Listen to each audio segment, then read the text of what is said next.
गोलीय दर्पण की फोकस दूरी उसकी वक्रता त्रिज्या की आधी होती है। यदि फोकस दूरी f हो और वक्रता त्रिज्या r हो तो f बराबर r/2 होता है। आज हम यही साबित करेंगे। साबित करने से पहले हम त्रिभुज पर विचार करते हैं। ये है समद्विबाहु त्रिभुज। समद्विबाहु त्रिभुज का गुण होता है कि इसकी दो भुजाएं बराबर होती है। यहाँ देखिए 5 सेंटीमीटर 5 सेंटीमीटर है, तो ये दो भुजाएं बराबर है। दो भुजाएं बराबर होता है तो दो कोण भी बराबर होता है। ये दो भुजा बराबर है तो तीसरी भुजा पर इन दोनों भुजाओं से बना कोण बराबर होगा। 65 है। ये है समबाहु त्रिभुज। समबाहु त्रिभुज के तीनों भुजाएं बराबर होती है। तीनों भुजाएं बराबर होती है तो तीनों कोण भी बराबर होते हैं। इसके विपरीत अगर बात करें तो तीनों कोण बराबर हो तो तीनों भुजाएं भी बराबर होती है। विषमबाहु त्रिभुज की कोई भी भुजा आपस में बराबर नहीं होती है, उसके कोण भी आपस में बराबर नहीं होते हैं। समबाहु त्रिभुज की तीनों भुजाएं आपस में बराबर होती है और उसके कोण भी बराबर होते हैं, 60 डिग्री 60 डिग्री 60 डिग्री। समद्विबाहु त्रिभुज की दो भुजाएं बराबर होती है और उन दोनों भुजाओं से जो कोण बनते हैं तीसरी भुजा पर वो भी बराबर होते हैं। समद्विबाहु त्रिभुज के इस गुण का प्रयोग हम लोग अभी करेंगे, इसलिए इसे हम पहले बता दिए हैं ताकि आप लोग अच्छे से समझ लें। अब आइए समझते हैं गोलीय दर्पण की फोकस दूरी और उसकी वक्रता त्रिज्या में क्या संबंध है, अर्थात r बराबर 2f या f बराबर r/2 ये संबंध होता है। यही संबंध स्थापित करना है। हम एक अवतल दर्पण बनाते हैं।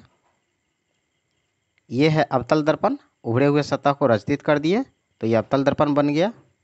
ये मुख्य अक्ष है और ध्रुव इसका P है। मुख्य अक्ष के समांतर और निकट एक आपतित किरण है जो दर्पण से परावर्तन के बाद मुख्य फोकस से होकर के गुजर रही है। ये आपतित किरण है, परावर्तित किरण है और इस बिंदु पर एक अभिलंब डालते हैं। ये अभिलंब इस बिंदु पर मिलता है और C है वक्रता त्रिज्या है जो अभिलंब का कार्य करता है और M' इस दर्पण का नाम रख लिए। ये आपतित किरण है, ये परावर्तित किरण है, ये आपतन बिंदु है और आपतन बिंदु पर ये डाला गया अभिलंब है। तो हम लोग जानते हैं परावर्तन के नियम से कि आपतित किरण, परावर्तित किरण और आपतन बिंदु पर डाला गया अभिलंब तीनों एक ही तल में होता है। दूसरा नियम हम लोग जानते हैं कि आपतन कोण परावर्तन कोण के बराबर होता है। आपतन कोण को I से और परावर्तन कोण को R से सूचित करते हैं। ये दोनों कोण बराबर है। तो ऐसा लिख सकते हैं। समय बचाने के लिए वीडियो रोककर हम लिख देते हैं। यहाँ PF फोकस दूरी है, लिख दिए हैं PF फोकस दूरी, जिसे हम F से सूचित करते हैं। CP वक्रता त्रिज्या है, लिख दिए हैं CP वक्रता त्रिज्या, जिसे R से सूचित किया जाता है। माना MM' एक अवतल दर्पण है, AM आपतित किरण, MB परावर्तित किरण और MC जो है अभिलंब का काम करता है। तो परावर्तन के नियम से आपतन कोण बराबर परावर्तन कोण होगा, वही लिख दिए हैं। परावर्तन के नियम से आपतन कोण AMC मतलब ये कोण बराबर ये कोण CMF, वही लिखा हुआ है CMF। समीकरण 1 हुआ। फिर ये समांतर किरणें हैं मुख्य अक्ष के, तो CM तिर्यक रेखा हुआ। जैसा कि हम लोग जानते हैं कि अगर समानांतर रेखा में ये तिर्यक रेखा है तो ये कोण और ये कोण एकांतर कोण कहलाता है और एकांतर कोण बराबर होता है। इसी तरह से यहाँ भी देखिए ये तिर्यक रेखा का काम कर रहा है तो ये कोण और ये कोण एकांतर कोण होने के कारण बराबर होगा। तो लिखेंगे एवं AM समानांतर है सी पी के, ए एम सी पी के समांतर है, एवं सी एम तिर्यक रेखा है। लिखेंगे एवं सी एम तिर्यक रेखा है, तिर्यक रेखा है, तो लिखेंगे ए एम सी कोण ए एम सी बराबर सी एम सी एफ के, ए एम सी एफ के बराबर होगा एम सी एफ के। लिखेंगे कोण एम सी एफ, ये दोनों एकांतर कोण होने के कारण बराबर हो गया। लिख देते हैं ब्रैकेट में, एकांतर कोण होने के कारण, एकांतर कोण होने के कारण।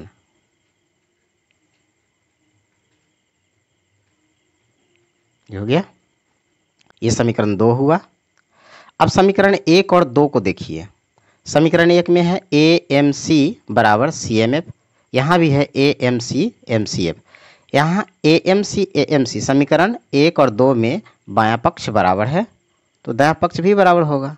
लिखेंगे समीकरण 1 और 2 से, 1 और 2 से बायां पक्ष बराबर तो दायां पक्ष बराबर, यानी कोण सी एम एफ बराबर कोण एम सी एफ।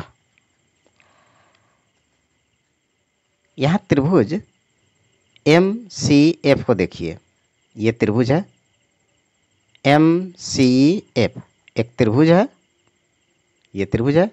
ये कोण बराबर है, फिर ये कोण बराबर है, तो ये दोनों कोण भी बराबर हुआ है, जैसा कि हम लोग अभी साबित कर लिए। अब देखिए, जब ये दोनों बराबर है तो याद कीजिए हम लोग पढ़े थे कि दो कोण बराबर हो तो उनकी दो भुजाएं बराबर होती है, यानी समद्विबाहु त्रिभुज है। तो यहाँ भी तो दो कोण बराबर है, तो इसकी दो भुजाएं जो है, ये भुजाएं और ये भुजाएं बराबर होंगी। तो लिखेंगे त्रिभुज एम सी एफ में कोण सी एम एफ बराबर कोण एम सी एफ, यही वाला लिख लिए हैं, दोनों कोण बराबर है, इसीलिए त्रिभुज एम सी एफ एक समद्विबाहु त्रिभुज है, समद्विबाहु त्रिभुज है, जिसकी बराबर भुजाएं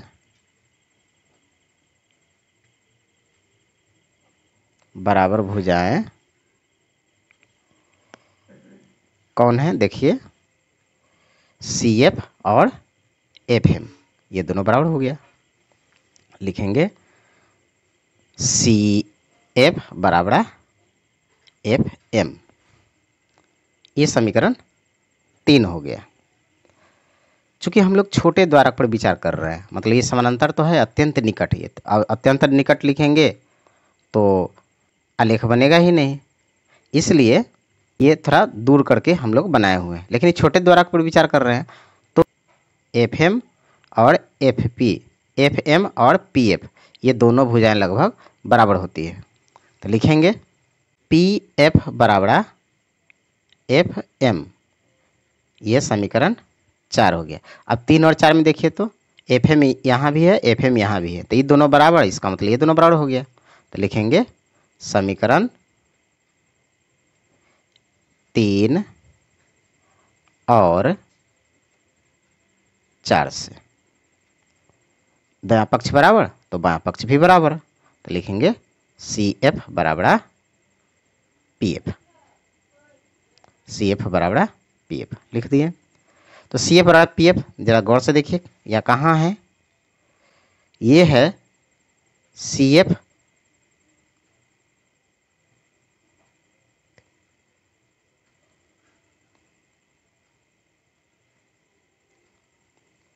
सी एफ बराबर है पी एफ, यहाँ सी एफ बराबर है पी एफ। तो सी एफ और पी एफ ये दोनों भुजा बराबर है। स्पष्ट हो गया, ये पी मध्य बिंदु हुआ, सी एफ और पी एफ बराबर है। चूंकि C F plus P F बराबर सी पी, कैसे? सी से एफ तक की दूरी और पी से एफ तक की दूरी, ये दोनों जो दूरी को जोड़ते हैं तो हमें सी पी दूरी प्राप्त होगा। तो इसलिए लिखा है C F plus P F बराबर सी पी। अब यहाँ देखिए सी एफ बराबर पी एफ लिखा हुआ है, यानी कि हम सी एफ की जगह पी एफ लिख सकते हैं। तो वही लिखते हैं यहाँ पे, सी एफ के जगह पी एफ, अब प्लस ये है पी एफ और सी पी अपना जगह पे है। पी एफ 2 पी एफ लिख सकते हैं इक्वल टू सी पी, या 2 इंटू पी एफ कितना है। अब यहाँ देखिए पी एफ है फोकस दूरी जो एफ है, एफ लिखेंगे पी एफ की जगह, और सी पी की जगह क्या लिखेंगे? सी पी वक्रता त्रिज्या है जो आर है, लिखेंगे आर।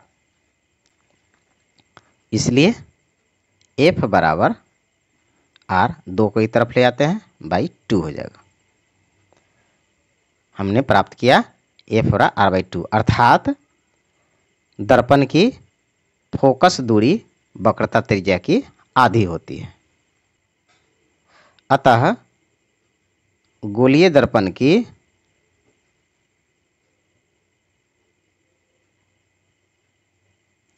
फोकस दूरी उसकी वक्रता त्रिज्या की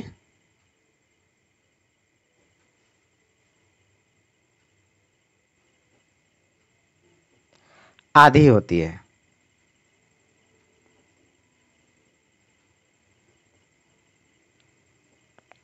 हो गया। इस पर आधारित एक सवाल है, अवतल दर्पण की फोकस दूरी ज्ञात करें यदि उसकी वक्रता त्रिज्या 36 cm हो। तो यहाँ वक्रता त्रिज्या 36 सेमी है, तो लिखेंगे यहाँ वक्रता त्रिज्या अर्थात आर 36 सेमी, तो फोकस दूरी एफ क्या होगा? आर बाई 2, आर बाई 2 कितना होगा? 36 बाई 2, 18 दूना 36, 18 सेंटीमीटर इसका आंसर हो जाएगा।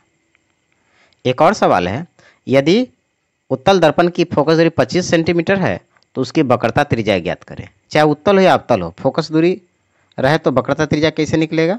फोकस दूरी यहाँ पर 25 सेंटीमीटर है तो वक्रता त्रिज्या 2f होगा। क्यों?